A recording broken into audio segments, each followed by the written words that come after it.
In news that will shock absolutely no one living in Victoria, the Andrews Labor government will most likely not be releasing two independent reviews into COVID-19 rules around mandates and public health orders that was a part of the setup of the permanent pandemic legislation. It was meant to provide the public with accountability and transparency around some of the rules that were being pushed onto the public, right? But now, come before the election, this report's been provided to the government by the independent body, but they will no longer release it because they're saying that there's not enough time prior to the election for it to be reviewed properly. There's not enough sitting days in Parliament for it to be tabled. They're saying they need 4 days. There's currently 2 days left of sitting in Parliament, so therefore the public will not be able to see these independent reviews prior to the November election. And that's a shame because I think it's so important after everything that Victorians have been put through, and we have a government that stood by their decisions and said they've made the best decisions based on health advice, based on the science, and based on all these other things that they've stood up there and said they are very sure of what they're doing, but they don't want to show you the independent review of these rules. Now, this independent review there might be nothing in there that the public might look at to criticize the government with. But we won't know till after the election. So really, some people are saying you can just speculate now. You can just speculate on what these independent reviews say, right? And based on what we've witnessed, based on the lack of transparency and the accountability, it might be even fair to say that these reports might be damning of the government's response, right? These reports might be critical of some of the decisions that they've made, but the public will not be able to see this prior to the election. Now, of course, many of us would have already made up our minds about what we think of the government's response. And the election that we're going into this November, the government doesn't even want you to remember what you've been through the past 2 years under them.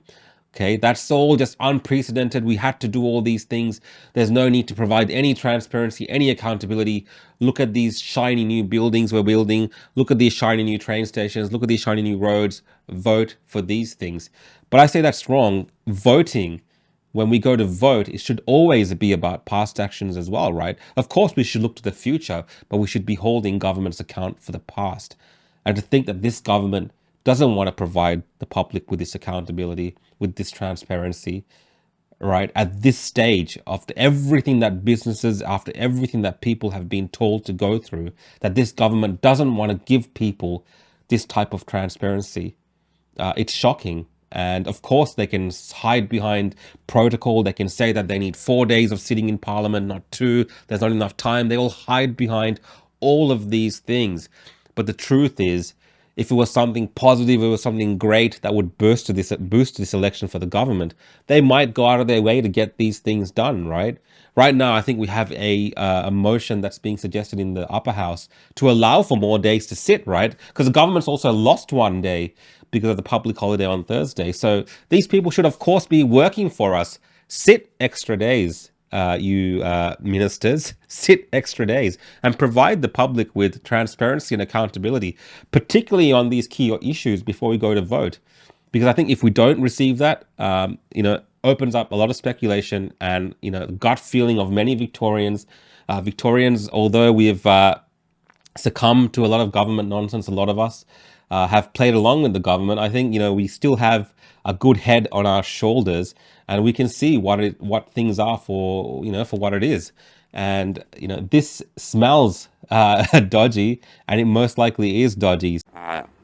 Again, the minister's made it clear yesterday she's required to undertake certain things under the Act. She will be fully compliant, and she will review those matters and respond.